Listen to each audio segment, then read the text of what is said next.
This Monday.com ad was created by a team of people and AI agents. The agents wrote the copy and managed the timelines, while our human creative director made sure it all made sense. Easy. Create your own AI agent today on Monday.com. This Monday.com ad was created by a team of people and AI agents. The agents wrote the copy and managed the timelines, while our human creative director made sure it all made sense. Easy. Create your own AI agent today on Monday.com. How would you like a 15% discount to my daily email, the stack of stuff, the show notes, discounts to the conference, all of that? All you need to do is text the word show to 33777. You'll get the annual subscription with a 15% discount to my daily email. You'll get the stack of stuff, the links to the show notes, discounts to the conference, and so much more. All you have to do is text the word show, SHOW, to 33777. Text show to 33777.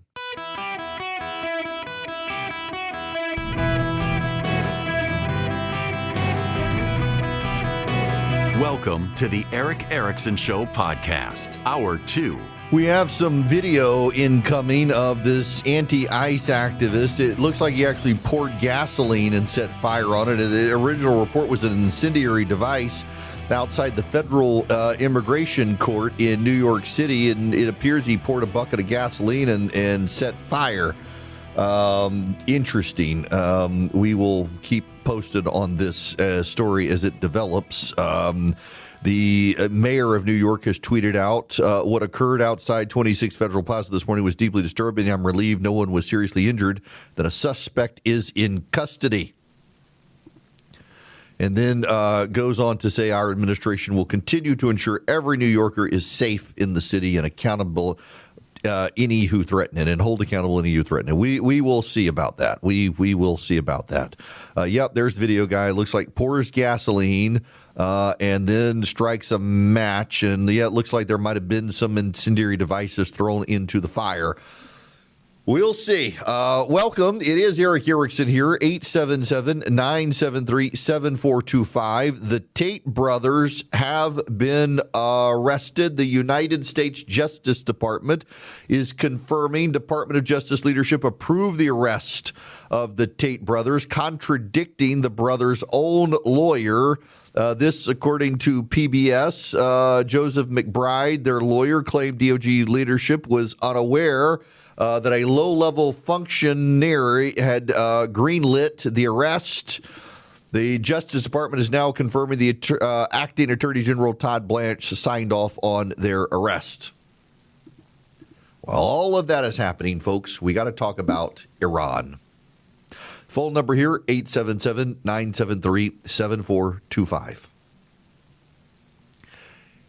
Iran killed American soldiers in Jordan, and we now have reason to believe that the Iranians actually have more intelligence about our positioning in the Middle East than we originally thought.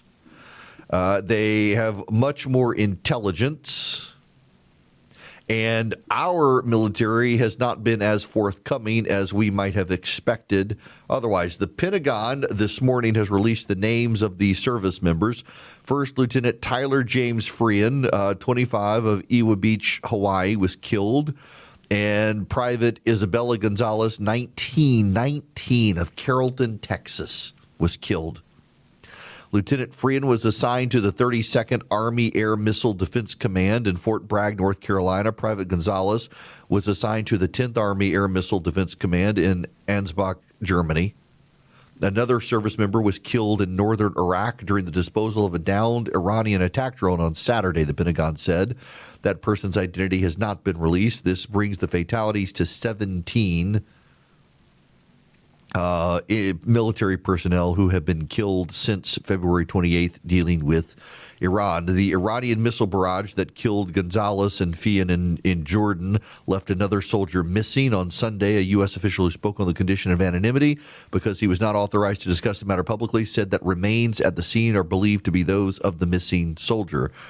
The deaths came during a week of spiraling attacks on both sides. 4 American service members were wounded in Friday's attack and were taken to Jordanian hospitals and have been discharged. Now, That being said, we now have this from the New York Times. In the week leading up to the Iranian attack on Friday that killed 2 U.S. soldiers and left 1 service member missing in Jordan, Iran carried out 3 other strikes. Those attacks injured dozens of U.S. service members and damaged several helicopters, according to U.S. officials who spoke on condition of anonymity. The Pentagon did not disclose the earlier attacks nor the casualties and damage they inflicted. The episode is the latest example during the Iran conflict of the tension between what the Pentagon says is the need for operational security and the government's obligation to inform the public about the conduct of the war. Now, I'm going to be real clear with you. I don't necessarily know that I need to know everything about the war. I don't need the operational details, for example. I simply don't need or want the operational details.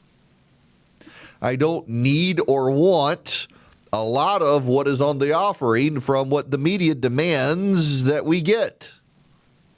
I don't think that the media necessarily is entitled to everything the media wants when it comes to the war. However, I do not want the government to lie to me. We are a republic. Notice, friends, when you get snippy with me for saying democracy, I said republic. We are a republic of the people, by the people, and for the people. As a result, our government should not lie to us. They can tell us that they can't tell us things. Fine. I don't really need to know. They can tell us things and they can say in some things you don't need to know. You can't know. Fine. But they shouldn't lie to us. And I have talked to several Republican members of Congress, and the Republican members of Congress are unhappy with the Pentagon and believe that it's not just that they are lying, it's that they are not being truthful with Congress. And that is the concern. That is the concern. I have real concern about the Pentagon being truthful with us. And again, I don't need to be told everything. I genuinely do not need to be told everything. But if you're going to tell me something, be honest with me. There is, however, a little more to this. There is, however, a little more concern. And that is, what exactly are we doing with Iran? Because you see, if the goal is just to keep the Strait of Hormuz open and it's not to actually deal with the Iranians, well, my friends, we're going to be at this for a while. So I was on with Brian and company up on WTIC in Hartford this morning, and we were talking about that what is the strategy? I don't know that we have a strategy, and this is part of my frustration is we can't just keep doing this tit for tat ping ponging of they struck us, we struck them, they struck us, we struck them, our troops died, their troops died, our troops died, their troops died. This goes on and on and on and on. Can we figure out a way to topple the regime? You know who's on the sidelines? Hint, hint, hint, hint, hint. Israel. Israel has not engaged yet. The Emiratis have engaged, the Saudis have engaged, the Bahrainians have engaged. Israel hasn't.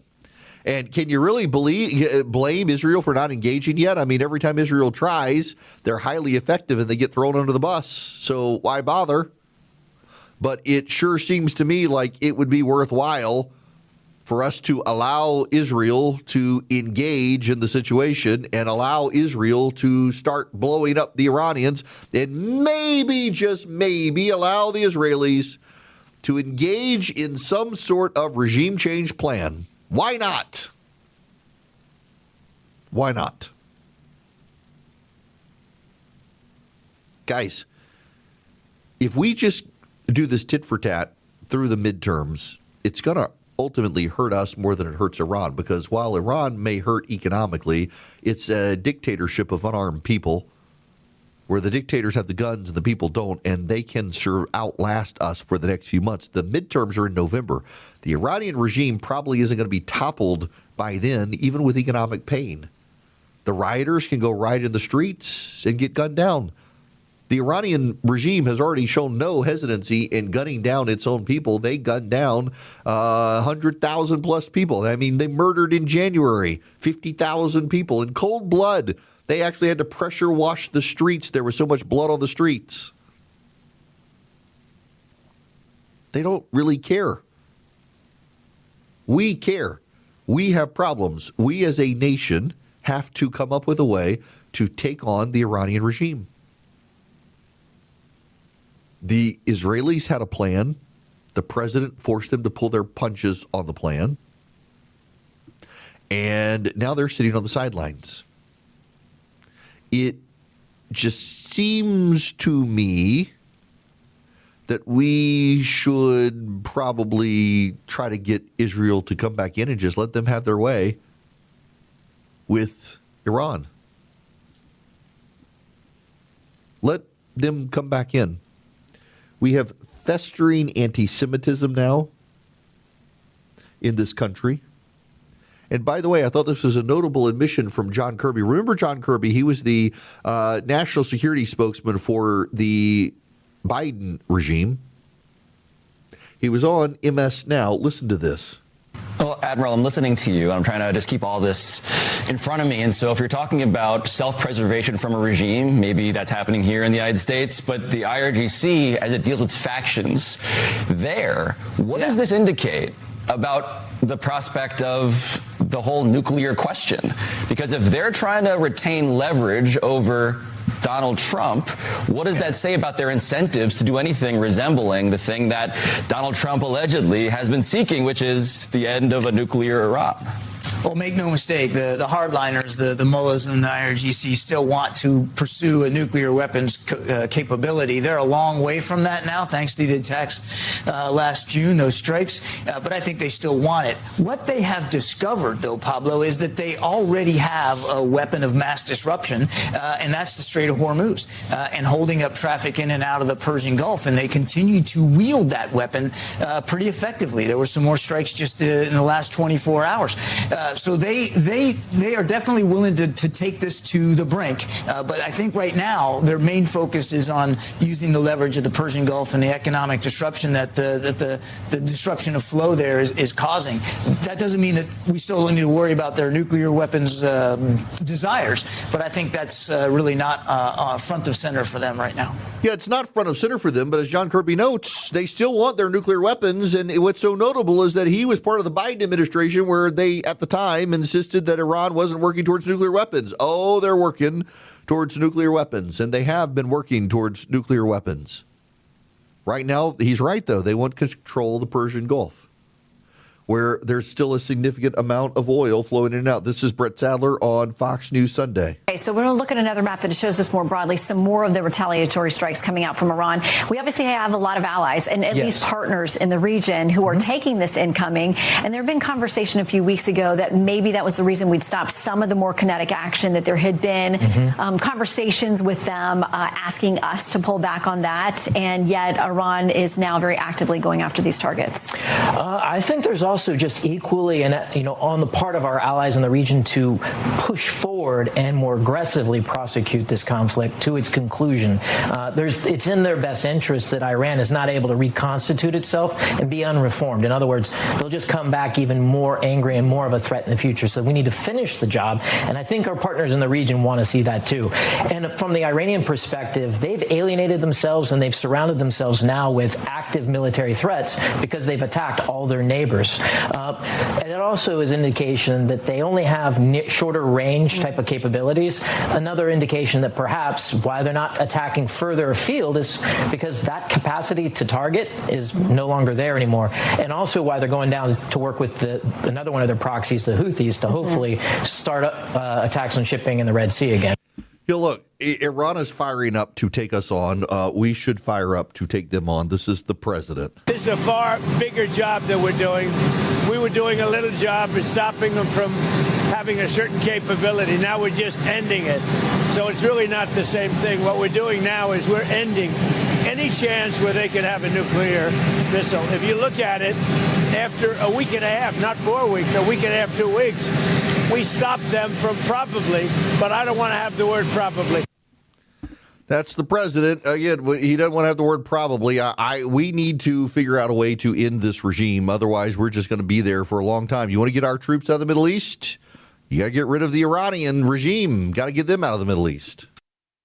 Y'all, I am a persnickety sleeper. If you don't know what persnickety is, you can look it up. All that is to say that, they say change your mattress every decade. I change mine probably every 5 years. Plus, I'm kind of a heavy guy, losing weight, but still. And I decided to go with Brooklyn Bedding. Here's why. One, they have a 120-night comfort trial. You can try the mattress for 120 days. If you don't like it, send it back, swap it out, go with something else. Two, they're one of the few mattress brands endorsed by the American Chiropractic Association for spinal alignment and back health, and I got a sensitive back. And three, they don't just have those overstuffed foam pads. They've got coils, and I am a coil guy. And four, they're made right here in the good old U.S. of A. Go to brooklynbedding.com. Use promo code Erick, E-R-I-C-K at checkout. Get 30% off site-wide. Their summer sale is happening right now. brooklynbedding.com. Promo code Erick, E-R-I-C-K. 30% off site-wide, exclusive with my code, my name, Erick. Go to brooklynbedding.com. The promo code is Erick. I got an email from an assistant district attorney. Says, I'm working with flock camera images right now, mapping them to help prove who committed a murder for an upcoming trial. Flock is the greatest crime-solving tool that has come along in my 28-year career. Crimes are being solved today that would have never been solved prior. You are correct. Yeah, the moral outrage of people. I've been a little skeptical of the flock cameras, but the more that I hear about how they have helped save kids who have been kidnapped and solve crimes, I don't plan on being a criminal or kidnapping a child, so I'm not really worried about them. There have been some stories of abuse by police officers who have lost their jobs, but there have been stories of police officers abusing their badge for other things and turning on their blue lights to run red lights. We don't take those away from them, and we recognize that the police are still good. The moral panic and outrage of people over these flock cameras that are saving lives. What has gotten into people? I mean, we got the left. They don't want the ShotSpotter computers that figure out where gunfire has happened so police can be summoned. They don't want the data centers. They don't want the flock cameras. It's like we are regressing society. This mental illness in people, the moral panic and outrage over people. At a time that we also want to be safe from crime and we want safer cities and we want safer communities. These cameras actually help. In my neighborhood, you come in or out. There's now license plate readers that our neighborhood put in because we had people coming into our community to commit crimes. And now we can keep track of who comes in and who goes out. And we're a private neighborhood, so we can do that. I don't have a problem with the flock cameras. They've also, a buddy of mine just texted me in law enforcement, says they have helped find people who've gotten lost with dementia. Sounds like it's a good thing for society. We got these things out there they're the public roads. By the way, you have a license plate, means you have a license to be on the road. It's not your right to be driving your car on the road. So flock cameras come with it. Now, I got to tell you about the Perfectly Snug mattress topper. It can keep you cool when it is hot in your house. It just circulates cool air. It's a mattress topper. You put it on, so you can put your mattress pad down on your mattress. Then you put the mattress topper on, the Perfectly Snug mattress topper. Put your fitted sheet over it. It can heat up. It can cool down. It can come on automatically. It can adjust through the night for you. You set it up the way you want. Set it on its schedule. It turns on. It's turned off. It's glorious. I have one. I wanted to be an advertiser because I love this product so much. I've wanted one of these for a while because, my wife gets cold when I'm hot. I'm hot when she's cold, and so it's got two zones. And so she can be cool when I'm hot. I can be cool when she's hot, vice versa. It just works. Perfectlysnug.com/Erick. Go get $280 off discount. Perfectlysnug.com/Erick. You save, you get one, you sleep well at night. Perfectlysnug.com/Erick. You can thank me later because you'll get a great night's sleep on a Perfectly Snug mattress topper. Perfectlysnug.com/Erick. Sign up today. Get a great Perfectly Snug night's sleep. This Monday.com ad was created by a team of people and AI agents. The agents wrote the copy and managed the timelines, while our human creative director made sure it all made sense. Easy. Create your own AI agent today on Monday.com. Hello and welcome. It is Erick Erickson here. The phone number, 877-973-7425. Should you wish to be on the program, I would be very happy to have you call into the program. I want you to know something. This is actually very interesting to me. We historically record that Nebuchadnezzar invaded Judah in 586 BC and burned down Solomon's temple, the first temple, exiled the people of Israel to Babylon. The Babylonian captivity began in 586 BC. Archaeologists today have announced that for the first time, they have found underneath the temple remains archaeological evidence of the burned temple, that they have found the charred remains preserved in melted plaster that covered over the remains that are 26 centuries old. In other words, the history turns out to be real, which I'm always fascinated. You know, one of the random stories in the World Cup. I'm looking at the Wall Street Journal and see the World Cup stuff, which I haven't gotten to. But one of the random stories in the Bible is that Hezekiah tore down, I want to say it was in Bethel, tore down altars in Bethel to pagan gods and converted them into toilets. And like 5 years ago or so, archaeologists actually found the smashed altars with the seal of Hezekiah, designating them as used for public toilets, which I think is kind of neat. Now, we got to move on. We have to talk about the explosive bowel movements. I know, exciting topic, right? This is from the Wall Street Journal. The Food and Drug Administration has walked back an earlier statement that a sample of lettuce from Taylor Farms tested positive for cyclospora, but noted that the tests are continuing on products pulled from the market. The finding complicates the messaging from health authorities tracking the source of a major foodborne illness outbreak and efforts to address concerns from the public about which foods are safe to eat. The FDA said its investigation is continuing. It's still advising consumers not to eat recalled iceberg lettuce from Taylor Farms. To clarify, this false positive lab sample does not change the basis for the FDA's ongoing outbreak investigation or the overwhelming epidemiological data supporting the current voluntary recall by Taylor Farms, the FDA said. Taylor Farms, a major supplier of lettuce and produce to restaurant chains and grocers, is navigating the fallout from the outbreak, while many other products from the company remain on store shelves. Government agencies last week identified shredded iceberg lettuce, including products served at locations of the restaurant chain Taco Bell, to thousands of reports of foodborne illnesses in 5 states. People have been sickened by a parasite that had attached to the lettuce. And the cure is apparently you just eventually poop out all the parasites. There's no real cure. It just goes away on its own. I know someone who has been impacted by it. And a lot of friends of mine have joked, if you ate at Taco Bell, how would you know? And his response is, oh, you will know when you can't hold it, and it's more violent than anything you've experienced. And it doesn't stop for days. It's bad. It's time for my Taco Bell story. Y'all, I occasionally go to Taco Bell, but it took me probably 20 years to go back to Taco Bell. So when I was in law school, my first year in law school, I had a professor, Reynold Kosick.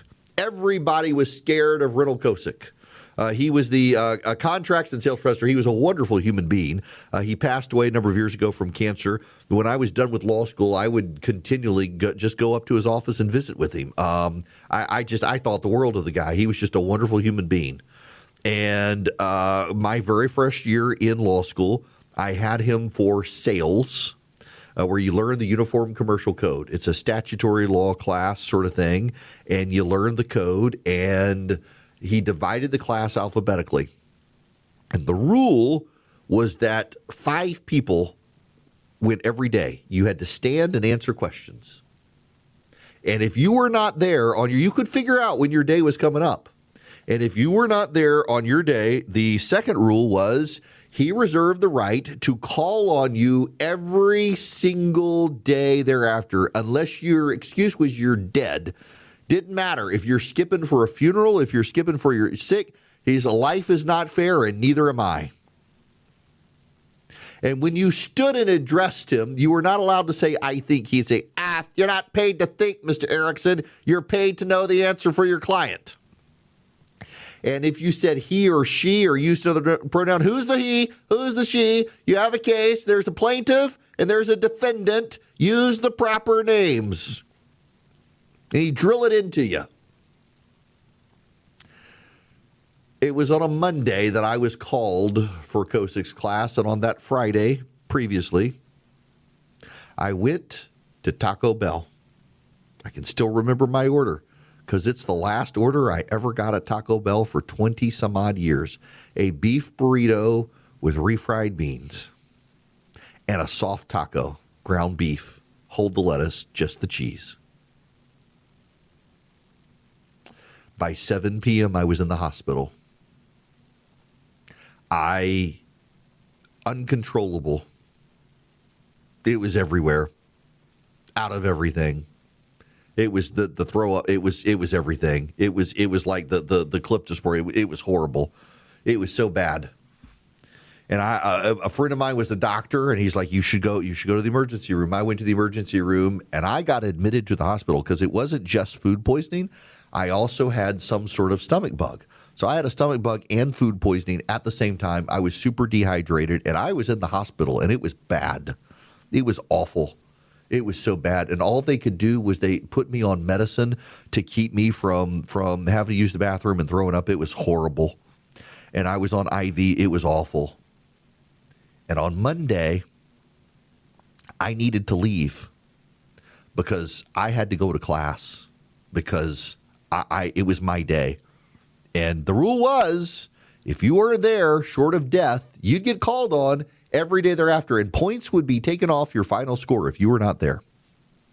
You could skip any day as long as it was not your day. So I checked myself out.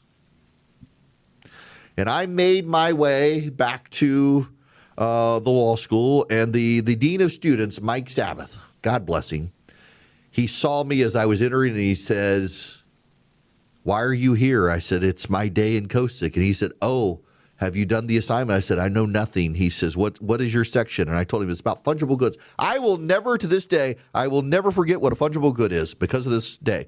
A fungible good under the Uniform Commercial Code is something that can be manufactured and sold within 365 days. Within one calendar year manufacture, you can sell it. That is under the law considered a fungible good, and there's a section of law that applies to fungible goods. And the question was, a circus elephant was pregnant. And could the baby be considered a fungible good? And he said, you got to go look up a elephant's pregnancy duration, and you need to figure it out. And so I went, and I figured it out, and I went to class, and I was the fifth of 5 people. And the first person did not know the answer to the question. And the second person did not know the answer to the question. And the third person did not. And the fourth person did not.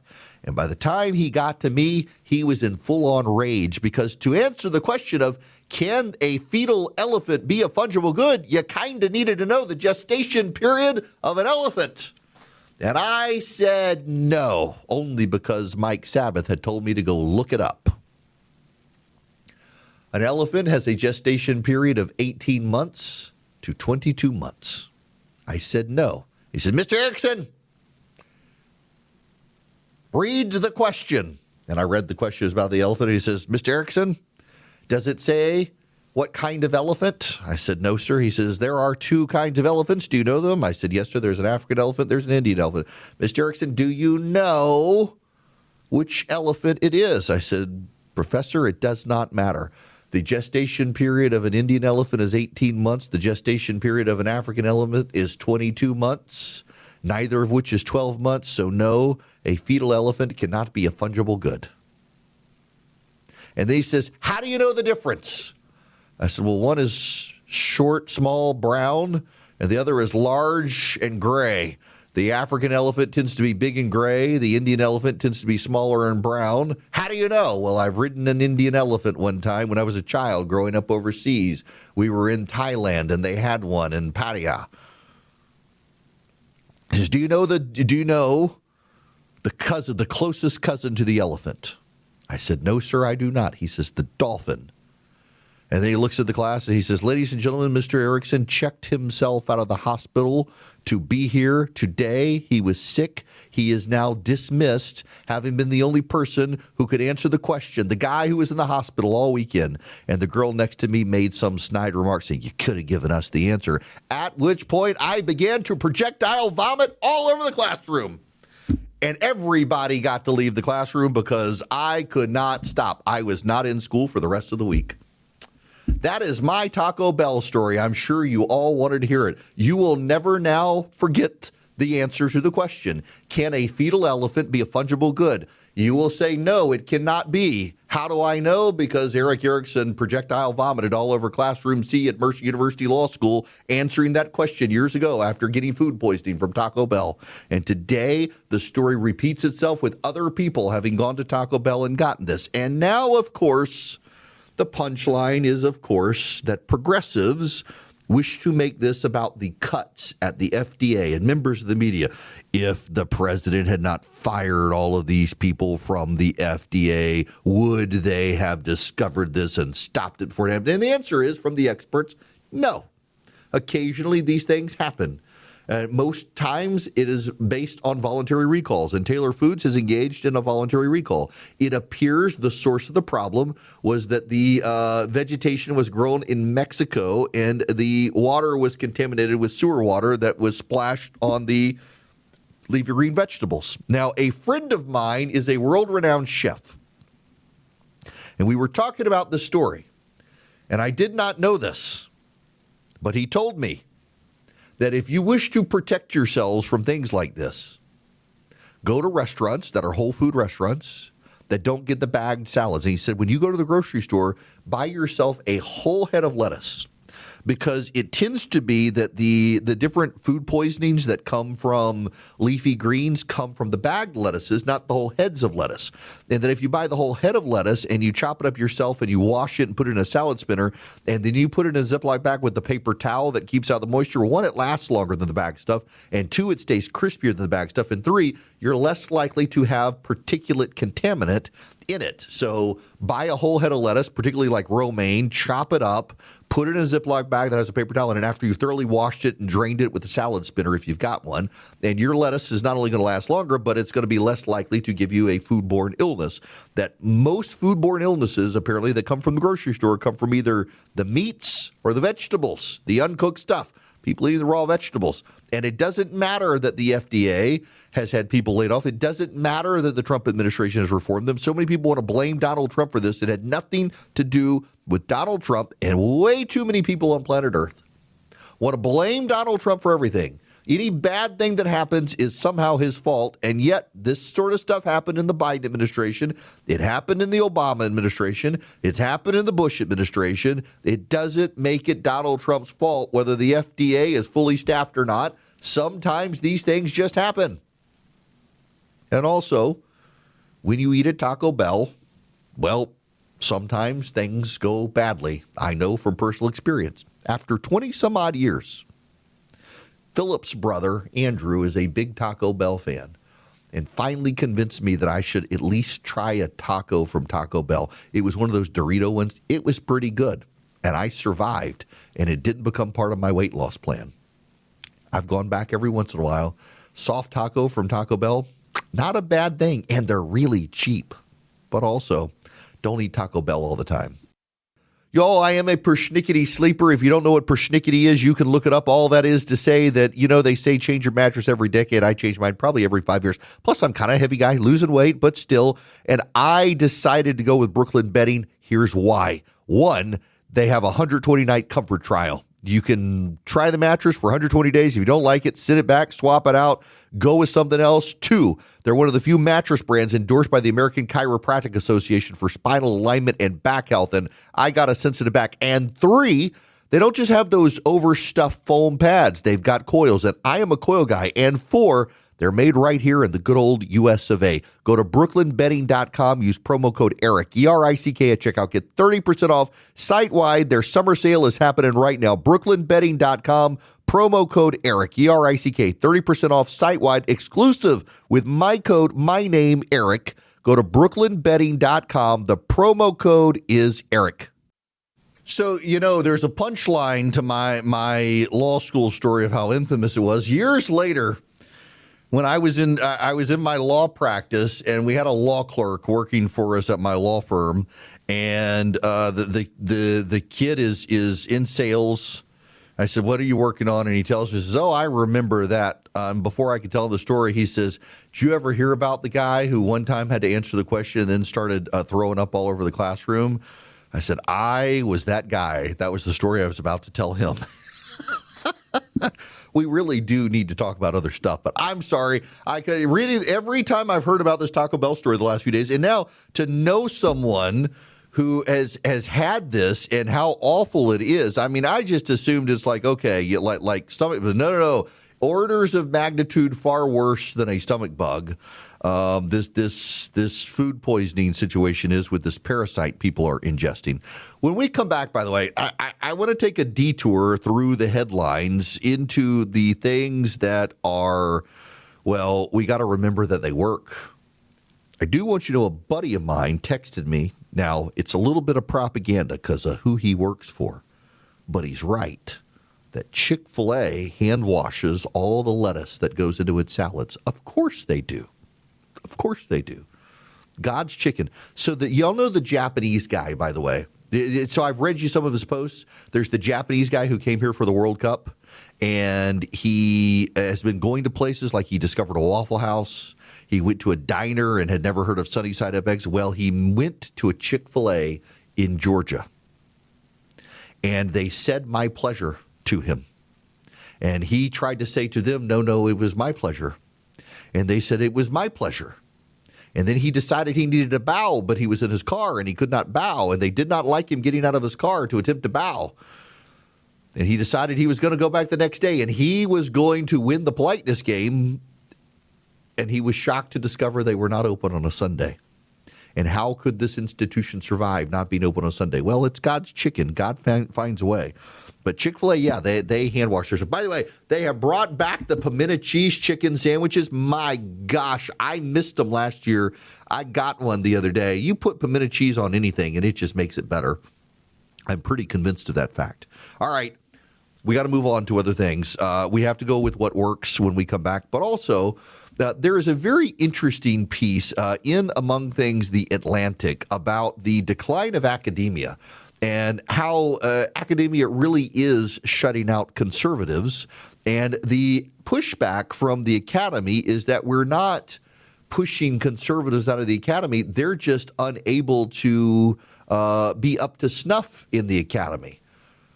And the arrogance of the academics who think that conservatives can't handle the academy when really it is, well, the academics who are shutting everybody out. It's just, we'll get to that as well. But first, I got to tell you, high prices are here to stay. I don't know if you saw the head of Bank of America the other day said we're probably going to have high gas prices for quite some time because of the Iran situation. If you're a homeowner, you probably wondered if there's some way to deal with your credit card debt because a lot of people are putting even groceries now on their credit cards. They're really struggling. If you've got equity in your home, you might want to consider talking to American Financing because they can take your equity, build you a loan portfolio to pay off your credit card debt and lower your payments. They're saving customers an average of $800 a month using equity to break free from credit card debt. You might want to check this out. There are no upfront fees. There's no pressure, and they are salary-based mortgage consultants to help you.